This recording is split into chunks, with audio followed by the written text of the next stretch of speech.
Hola, ¿qué tal? Bienvenidos al cuarto episodio de la segunda temporada del podcast Hablando con los jueces. El día de hoy nos encontramos nuevamente con otro viejo conocido. Nos encontramos con, Juan Carlos García Campos. bueno, el día de hoy les hablaremos o les tocaremos un tema sumamente interesante para la audiencia, para todas las personas que nos están viendo, que es el panorama actual y el futuro de los conflictos individuales de seguridad social. ¿Te sientes preparado ya para las preguntas que Adelante, abordaremos? adelante, muchas gracias. Bueno, Juan Carlos, la primera pregunta es, ¿para qué sirven los conflictos individuales de seguridad social?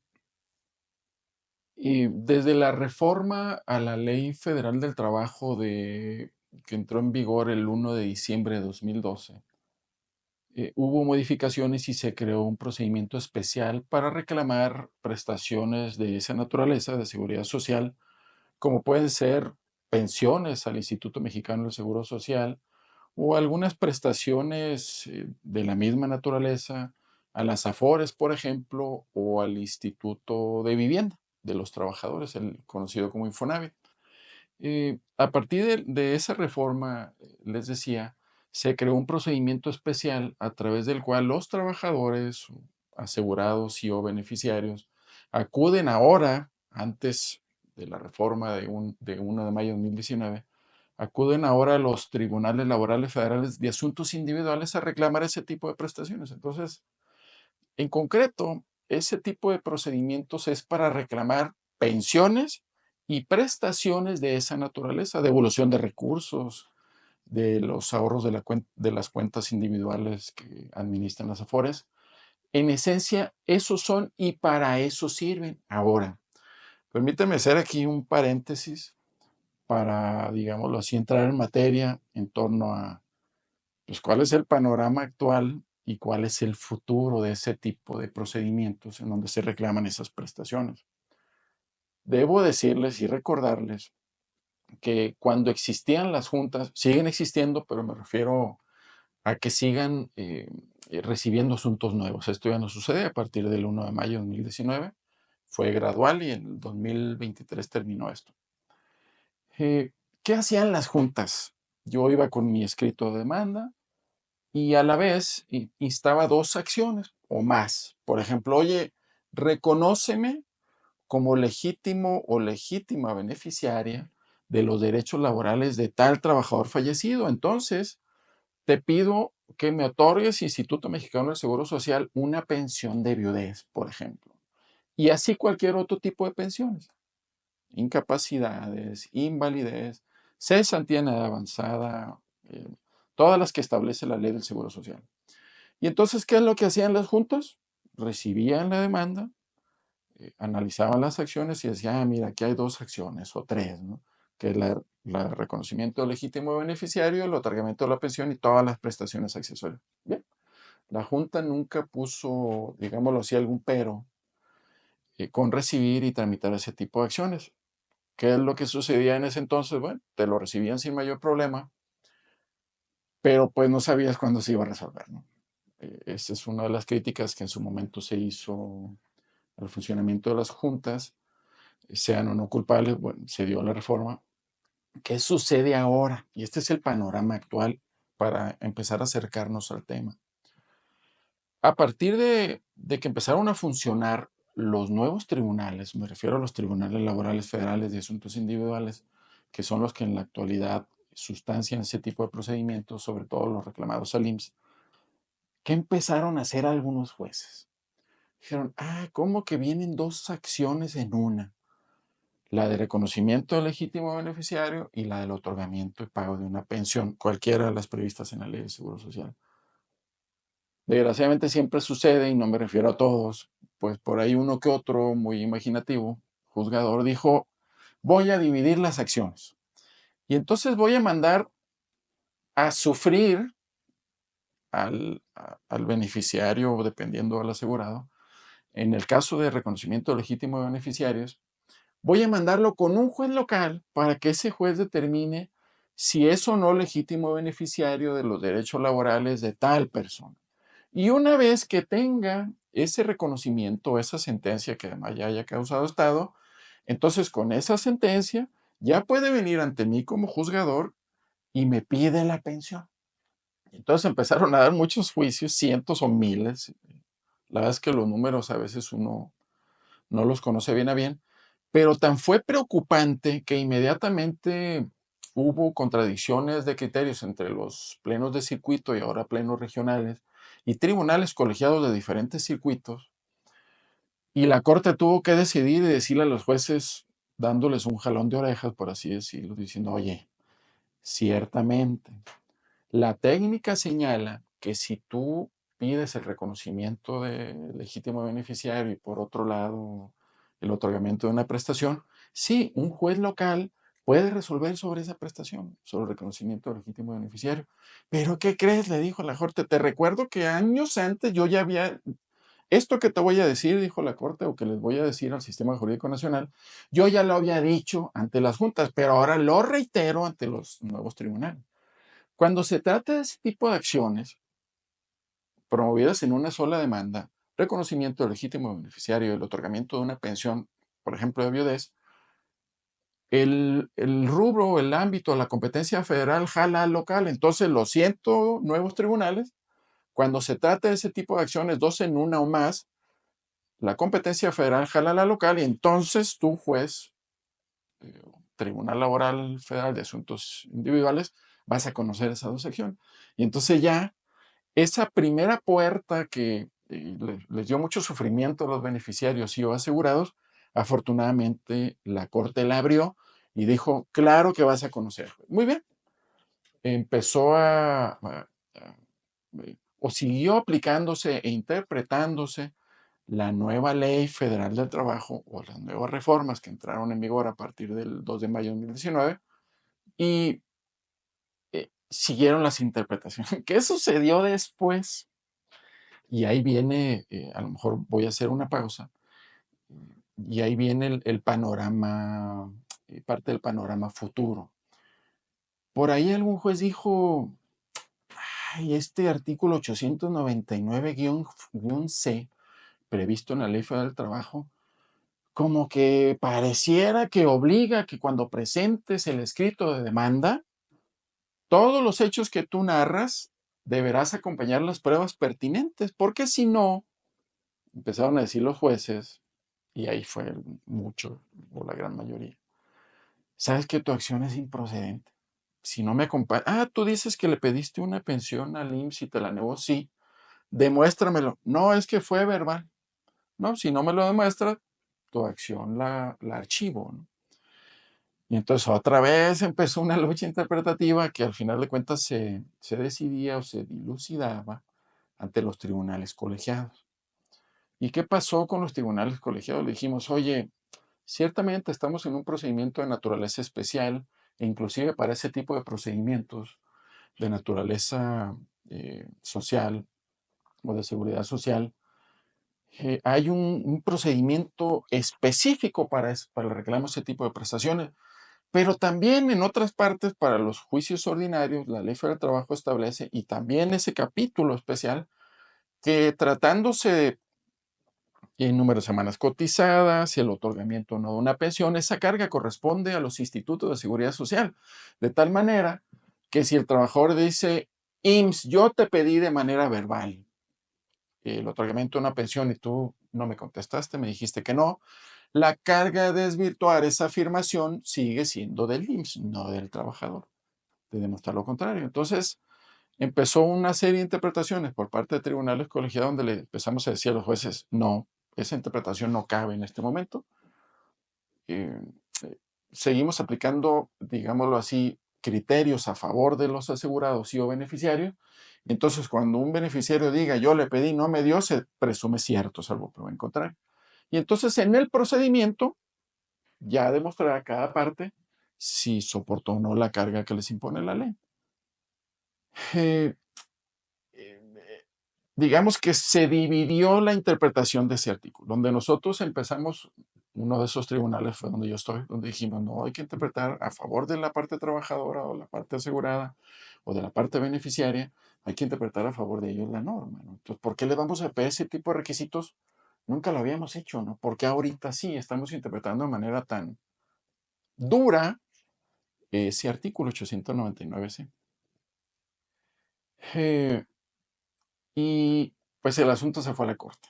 Al final de cuentas llegó a la corte, empezó a ver, como en la circunstancia anterior, criterios encontrados de tribunales colegiados de diferentes circuitos, plenos regionales, que unos decían si comparto esa interpretación liberal o protectora o de corte social, y otros decían no, no le comparto, hay que hacer una interpretación literal de la norma, y aquí dice el 899C que al presentar la demanda debe acompañarse todos estos documentos.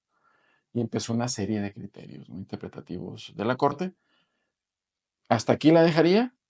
Continuamos, si gustan, con la entrevista, y en el Inter empiezo a explicar esos criterios de la Corte que desde mi punto de vista provocaron un retroceso sumamente grave en el ejercicio y protección de los derechos de seguridad social. Hasta aquí la dejo por un momento. ¿Ok? Bueno, entonces, siguiendo en este mismo sentido, Juan Carlos, ¿qué criterios relevantes en este aspecto ha emitido la Suprema Corte de Justicia? Sí, bien, como les decía, la Corte empezó a tratar de, entre comillas, dar certeza jurídica a las partes, al sistema jurídico nacional y, por qué no, a los juzgadores, a los nuevos sobre todo. Y la Corte empezó a decir, híjole, como que sí me gusta la idea de interpretar de manera literal el artículo 899C de la Ley Federal del Trabajo, que dice, pues sí, no deja lugar a dudas, el legislador quiso que cuando se presentara la demanda, las partes acompañan las pruebas inherentes a la acción intentada, ¿no? Y entonces por ahí en 2017, la Corte empezó a decir, es que, ¿sabes qué? Es un elemento de la acción. El legislador, si hubiera querido interpretarlo de otra manera, pues lo dice, o hubiera querido decirlo de otra manera, lo dice. Y entonces empezó a definir el camino desde el 2017 para que de manera posterior, porque en 2017 fue uno de los primeros criterios, y empezó a decir eso, es que hay que pensar, porque a lo mejor sí, como elemento de la acción es válido interpretar así ese artículo 899, ni modo, a lo mejor antes no se había hecho, pero ahora sí, ¿no? Eh, Vamos a confiar, dijo la Corte, en que estas reformas que ya estaban aprobadas, recordemos, constitucionalmente en 2017, que ya estaban aprobadas desde el 2017 para la desaparición de las juntas y la creación de los nuevos tribunales laborales, vamos a confiar en el sistema. Entonces vamos empezando a tirar línea sobre cómo podemos interpretar ese artículo. Bueno, la gran mayoría de juzgadores interpretó ese 899C, digamos que no a favor de la parte asegurada ni de los beneficiarios, y empezaron a emitir esa serie de criterios a los que me había referido hace rato, y dijeron, no, no hay lugar a dudas, el 899C es contundente, si con la demanda no me acompañas una negativa o otorgamiento de pensión por parte del IMSS en este caso, tu acción es improcedente. Y entonces, pues empezó, les decía, una lucha entre tribunales colegiados, lucha interpretativa, por decirlo así, donde dijimos, no, yo sé que la Corte empezó a tirar una línea, pero no ha sido contundente. Barajó la posibilidad de interpretarlo de diferentes formas según la acción intentada, pero no fue contundente en decir que de manera forzosa deben acompañarse tales y cuales documentos. Bien. Igual se dividió esto a nivel nacional, y la Corte ahora sí, como que dijo ya, suficiente de tanta interpretación, y empezó a emitir ya criterios sumamente claros al interpretar ese artículo 899, y dijo, confiamos en el sistema, confiamos en la intención del legislador de que el sistema laboral, el nuevo, de juicios orales, va a funcionar a plenitud, confiamos en que las partes van a ser leales entre sí, confiamos en que al ser el procedimiento sumamente limpio, transparente, van a durar 6 meses o menos. Confiamos en que va a haber muy poquitos asuntos. Confiamos en el sistema de conciliación prejudicial. Y no todo está perfecto. Sí, pídanle la negativa de pensión a los asegurados o a los beneficiarios, dependiendo de lo que quisieran. Y entonces ahí, pues ya los colegiados no hay manera de que pudiéramos interpretarlo de otra forma, so pena de procedimientos administrativos y o penales, dependiendo del asunto. Y cualquier hueco, por decirlo así, que pudiera quedar en la interpretación de ese artículo 899, la Corte nos fue cercando a los tribunales colegiados. Porque empezamos a decir, pero la Corte no dijo de la pensión de invalidez. Pues en la pensión de invalidez no es necesario pedir. Bueno, la Corte se fue adelantando y fue cerrándonos esos caminos, de tal manera que ahora ya no hay lugar a dudas de que, salvo un par ahí de excepciones que ya se pronunciaron los plenos regionales, eh, en todos los casos donde se pide una pensión por parte de un asegurado o un beneficiario, debes acreditar que antes le pediste al IMSS el otorgamiento de esa pensión. Híjole, ¿qué empezó a suceder ahora? Se empezaron a quejar y debido a interpretaciones del colegiado dijeron, a ver, eh, ya el asegurado o el beneficiario ya me acreditó a mí como tribunal de asuntos individuales, ya me acreditó que le pidió al IMSS que le otorgara la pensión, pero el IMSS no le contesta. Entonces el IMSS empezó a agarrar colmillo. Me dijo, pues pídeme, no te contesto y entonces no vas a poder cumplir ese requisito, ¿no? Y entonces la Corte dijo, con que sí, IMSS, ¿no? Entonces ahora voy a emitir un nuevo criterio donde voy a decir, si a los 3 meses de que te solicitaron la pensión no le contestas, se entenderá una negativa ficta. Y entonces basta que al pedir el otorgamiento de esa pensión, el asegurado beneficiario me exhiba que te lo pidió con una antigüedad de más de 3 meses y con eso yo considero una negativa y ya se tiene por cumplido uno de los requisitos del 899C. Y entonces dijo el IMSS, es fabuloso. Dijo el IMSS, sí, porque lo tengo que decir, siempre lo he dicho, el IMSS, eh, pues se ha hecho un organismo experto en tratar de sacarle la vuelta a las obligaciones legales en materia de seguridad social. Yo sé que la responsabilidad ha sido compartida porque también creo que históricamente se ha abusado demasiado del IMSS. Eh, Eso también es histórico. Nosotros a veces en procedimientos veíamos que pues había trabajadores o beneficiarios que pues, no tenían derecho, pero como el IMSS se había defendido mal, pues imagínense ustedes pagar una pensión a alguien que no la merecía, ¿no? Entonces, claro, como luego se dice en el argot, pues la burra no era arisca, la hicieron, ¿no? Pero ahora se fue al extremo, ¿no? Y entonces el IMSS dijo, sí, ¿cómo le voy a sacar la vuelta a esa jurisprudencia de la Corte? Ya no te recibo el trámite, ni siquiera de la pensión. Te devuelvo desde el guardia con el respeto que me merecen las personas que se dedican a cuidar las instituciones públicas o los edificios. Desde el guardia tú llegas a una institución, eso lo vemos en las constancias de autos, tú llegas a tu clínica del IMSS y decir, aquí traigo mi folder, donde traigo todos los documentos para pedir la pensión y el guardia te dice, espéreme tantito, no, le falta esto. Oiga, pero tengo todo, sí, pero el acta de nacimiento tiene que tener una vigencia de no sé cuántos meses. O sabes que el INE ya se va a vencer, ¿no? No sé, lo que sea, ¿no? Y entonces desde el guardia los desincentivan para hacer el procedimiento. Entonces, ahora tenemos un problema gravísimo que afortunadamente muchos abogados están tratando de solventar a través de diferentes procedimientos de tal manera que obligan al Instituto Mexicano del Seguro Social a que le reciba los documentos para empezar a tramitar una pensión. Hay unos muy caros y hay otros que pues aprovechan el sistema jurisdiccional. Por ejemplo, uno de los más caros, por su propia naturaleza, es voy a pagarle a un notario público para que me acompañe y dé fe de que en tal día, tal hora, intenté ingresar o entregar esos documentos de trámite de mi pensión y con esa prueba pues es suficiente para acreditar que se inició, se solicitó el trámite, pero que no se quiso recibir, ¿no? Y entonces ya con ese, pero no, la inmensa mayoría de beneficiarios y o asegurados no tienen capacidad para pagar un notario, ¿no? Entonces, ¿qué han hecho otros abogados? Voy a iniciar un procedimiento para procesar que está previsto en la Ley Federal del Trabajo, que generalmente se usa para decirle a los nuevos tribunales, oye, le quise notificar al trabajador el escrito de baja, de cese, pero no me lo quiso recibir, ¿no? Y entonces algo así, empezaron a intentar los abogados y algunos tribunales dijeron, órale, le entro, ¿no? Pero otros empezaron a quejarse, ¿no? Dijeron, no, yo no soy como dicen, yo no soy oficina de correspondencia, ¿no? Ese trámite yo no lo voy a hacer. Y entonces desechaban y o archivaban ese tipo de peticiones, ¿no? Entonces dijeron otros, pues me voy a ir al juicio de amparo, ¿no?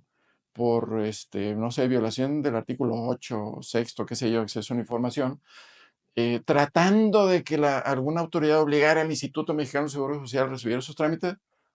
Bueno, algunos tienen éxito, otros no, dependiendo de los tribunales o los juzgados donde caiga. Y entonces, ¿cuál es la problemática que tenemos en la actualidad? Decenas de miles de asuntos paralizados porque el Instituto Mexicano del Seguro Social nomás no recibe los trámites, porque dice, en cuanto lo reciba, yo sé que va a venir un juicio en contra mía, ¿no? Entonces, si lo puedo tener aquí enfriando hasta que encuentre el procedimiento el abogado, si es que tuvo para pagarlo la parte asegurada o beneficiaria, pues aquí lo voy a tener durmiendo el sueño de los justos, ¿no? Ese es un gran problema que en la actualidad tenemos. Eh, Aquí dejaría, voy a continuar con el tema, pero no quisiera interrumpirles a ustedes, a lo mejor esa batería de tal vez preguntas que tienen. eh, Suspenderíamos la respuesta de esa y si gustan continuamos. Y en el camino sigo explicando la otra cara de la moneda de lo que están provocando, y eso todavía es lo más grave, de lo que están provocando todos esos criterios de la Corte al interpretar el artículo 899C de la Ley Federal del Trabajo. Pues justo en este mismo sentido, ¿qué consecuencias palpables han provocado estos criterios, ya sea en el reclamo de los derechos de seguridad social o en los procedimientos en las que se reclaman este tipo de prestaciones? Muy bien, justo. Como les estaba explicando, bueno, una primera consecuencia es que esos criterios de la Corte están desincentivando a los asegurados y o beneficiarios para reclamar ese tipo de prestaciones. Ya las ganaron, ya trabajaron, por ejemplo, los que buscan la cesantía o la pensión de vejez, ya ganaron el derecho, ya laboraron 30 años o más, ya tienen derecho a empezar a disfrutar de su pensión. Pues nomás no pueden porque tienen que invertir en un abogado que los ayude a, pues, a destrabar, digámoslo así, o a empezar a acceder a ese trámite de otorgamiento de pensión. Existen un par de instituciones a nivel federal. Una se llama Procuraduría Federal para la Defensa de los Trabajadores, Profedet, tiene su página de internet. Esa forma parte del gobierno federal. Y hay otra que se llama Instituto Federal de Defensoría Pública. Esa forma parte del Poder Judicial de la Federación. Ambas, porque eso lo vemos en los juicios, desde mi punto de vista tienen abogados con mucha experiencia. Como la asesoría es gratuita, pues imaginen ustedes el número de asuntos que llevan, ¿no? Pero tienen un inconveniente, también tienen sus límites. Hay demasiados asegurados y o beneficiarios que no cuentan con los recursos económicos para iniciar un juicio de esa naturaleza, y cuando van con estas instituciones, dicen, oye, tengo mi agenda saturada. A lo mejor te puedo ayudar, pero en 2 años se me desocupa un espacio, ¿no? O sabes que te voy a hacer un pequeño examen de, ¿cómo se les dice esto? Donde ven tu capacidad económica, socioeconómico, gracias. Híjole, no pasaste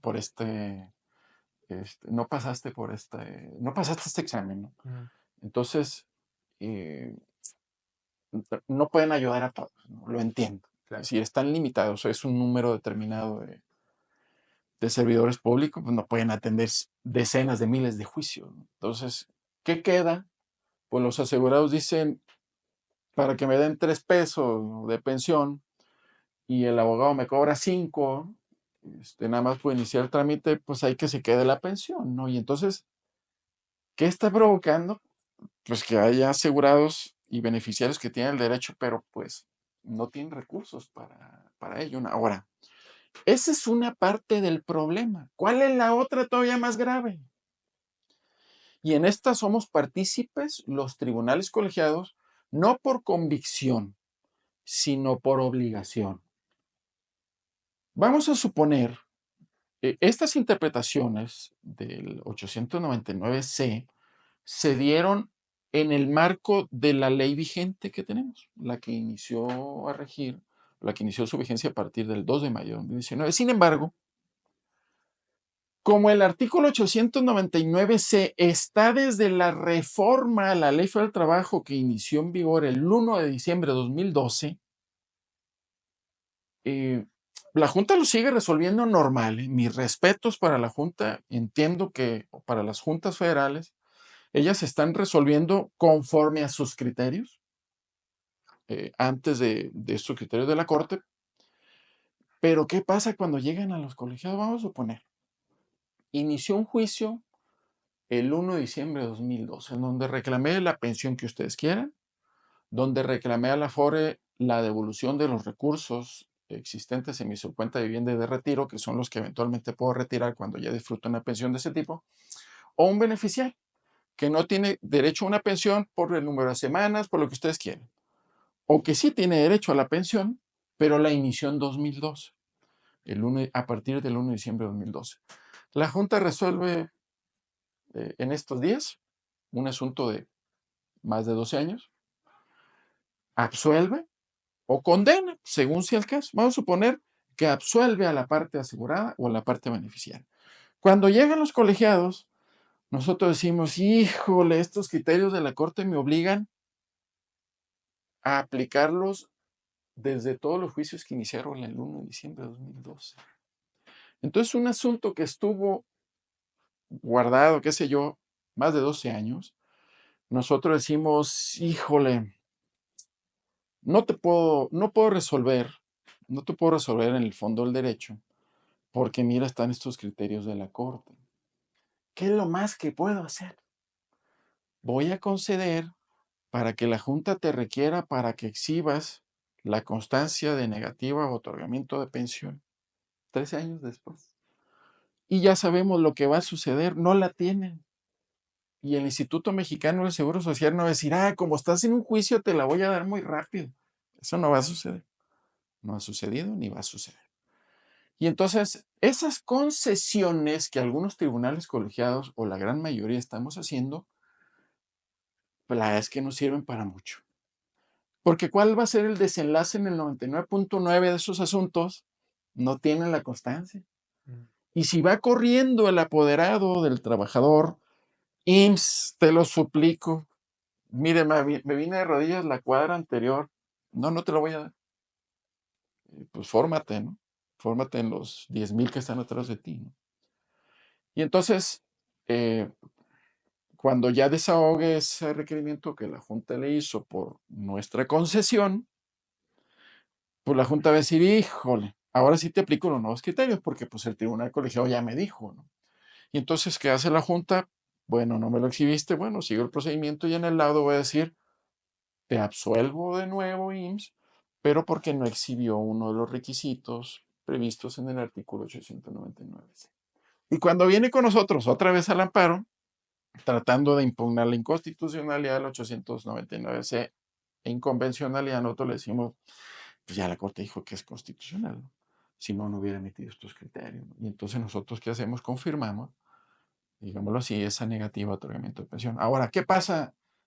Un juicio de 13 años, gané, dice el asegurado, o el, o el beneficiario, gané, ya me van a dar mi pensión después de 13 años.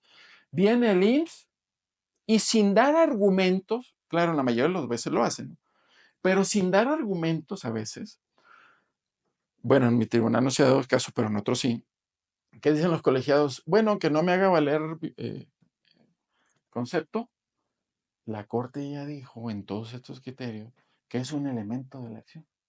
Y entonces le concede el amparo al Instituto Mexicano del Seguro Social para que lo absuelvan de otorgarle la pensión de... ¿Por qué? Pues porque no exhibió uno de los requisitos previstos en el 899 y se acaba un juicio que tenía 12 o más años. Eso es lo más grave. ¿Cómo me lo imagino? Seguramente todos hemos visto esos videos angustiosos donde estamos viendo la vida silvestre en la sabana africana, donde pues un pobre cervatillo ahí cayó en un lago ahí infestado de cocodrilos y logra salvarse, pero cuando sale no se da cuenta que sale del lado donde está una manada de leonas esperándolo, ¿no? En ese caso las leonas somos nosotros los tribunales colegiados, ¿no? Porque, ¿qué es lo que decimos? Híjole, la libraste. Pero ¿qué crees? Te estamos esperando con los criterios de la Corte. No hay manera de que te concedan.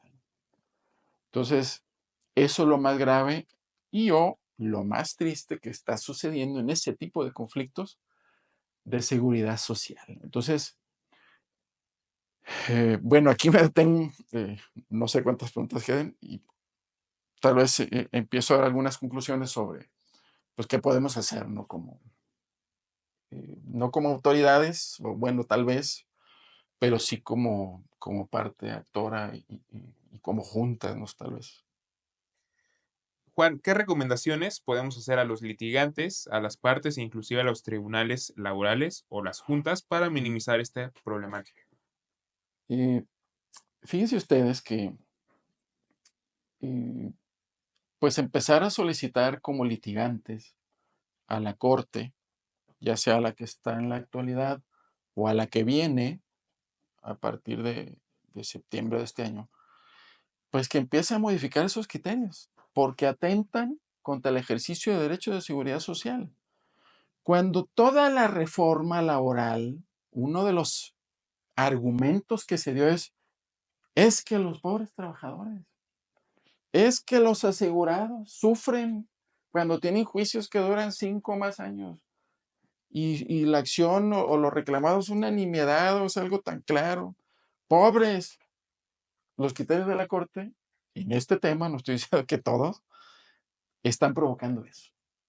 Entonces, una recomendación que yo haría a los litigantes es empiecen a pedir cuando los colegiados apliquemos esos criterios o las juntas, empiecen a pedir pues que dentro de las vías previstas en la ley de amparo, pues que se modifiquen esos criterios, atendiendo pues al principio de protección de derechos de seguridad social. ¿Qué otra recomendación podría ser? A lo mejor esta no es tan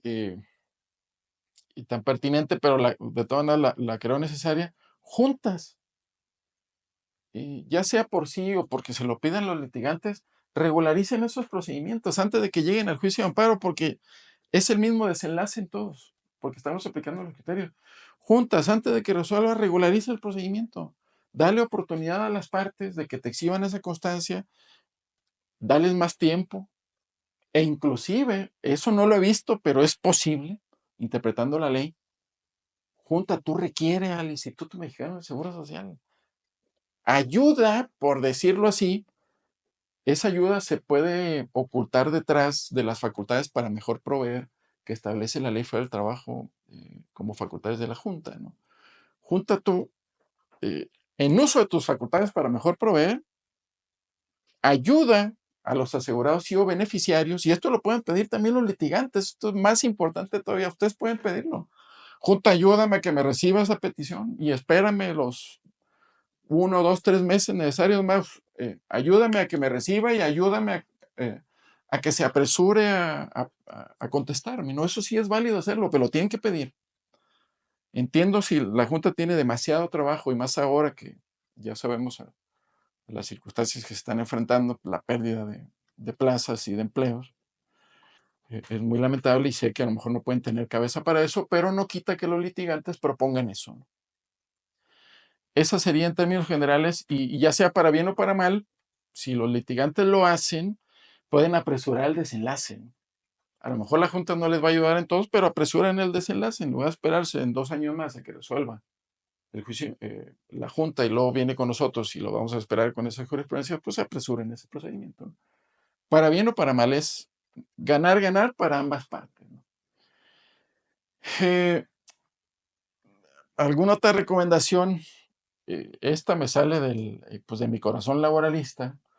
Yo sé que pues la Corte en la actualidad sería muy difícil que empiece un procedimiento para modificar o suplir esas jurisprudencias, pero creo que si la nueva Corte va a llegar, como lo presumen, con criterios esperanzadores, protectores a la seguridad social, a la clase obrera, creo que esta tiene que ser una de las primeras tareas empezar a modificar ese tipo de criterios, porque hay decenas de miles de asuntos detenidos, no solo en conciliación, sino pues porque las partes se desincentivaron y ya no quisieron promover un trámite de esa naturaleza, y hay personas que tienen el derecho y no lo disfrutan por ese procedimiento tan cansado que ya nos dictó la Corte. Entonces, creo que la nueva Corte podría echarse a los hombros esta tarea de empezar a modificar esos criterios. Desde luego que va a tener las facultades, dicen que van a tener los fueros. La verdad es que todo el mundo estamos esperando que a través de ese tipo de decisiones donde interpreten la ley a favor de la persona, honren la justicia, en este caso laboral, ¿no? Y de seguridad social. Eso sería hasta este momento mis respuestas. Bueno, Juan, una pequeña conclusión, pequeña o grande conclusión. En realidad, creo que ya agoté lo que yo quería expresar, esa preocupación que eh, desgraciadamente los derivados o criterios, los derechos de seguridad social, eh, su protección y o su defensa ante los tribunales, ante las juntas, pues están en riesgo, ¿no? Porque a raíz de esos criterios, pues interpretamos la ley, eso se ve detrás, ¿no? Interpretamos la ley a favor del Estado. ¿Por qué me refiero a esto? Se entiende, pero no se justifica. Si se presumió que el nuevo sistema iba a dar solución a muchos problemas de ese tipo, si dejan ellos pasar, si abren la puerta como estaba antes, al menos en este tipo de interpretaciones, pues claro que el sistema va a colapsar, como se cree que empieza a suceder. Entiendo esa parte, tal vez, si eso fue lo que se consideró por parte de la Corte, aunque eso no se dice. Lo que se dice es que vamos a confiar en el sistema de conciliación, vamos a confiar en la celeridad del nuevo sistema de juicios orales. Pero es tal la magnitud o la cantidad de problemas laborales y o de seguridad social que me parece pues un extremo a donde llegó la Corte, ¿no? Como cerrándoles con una puerta de esas de metal muy alta la posibilidad de los asegurados y o beneficiarios para disfrutar este tipo de prestaciones de seguridad social, ¿no? Entonces, una tarea para la nueva Corte, una tarea más importante, creo yo, para los litigantes, empiecen a buscar, empiecen a hacer propuestas. Las más alocadas que ustedes imaginen, propongan. Ya los colegiados nos encargaremos de decir si están o no dentro de los márgenes legales o interpretativos, pero tienen que proponer. No se queden de brazos cruzados, nada más con lo que resuelven los tribunales colegiados, los tribunales laborales federales de asuntos individuales. No se conformen con eso, propongan nuevas interpretaciones, nueva argumentación, ya sea de la Constitución, la propia ley del trabajo, propongan interpretaciones integrales de esta, propongan nuevas interpretaciones desde convenciones internacionales, es válido hacerlo. No se queden sentados porque pues hay decenas de miles de juicios que están ahí en riesgo, luego nos van a llegar y les vamos a tener que negar el amparo o conceder para nada, ¿no? Atendiendo a los criterios de la Corte. Eh, Hasta aquí dejaría mi intervención, salvo que hubiera algún tipo de preguntas.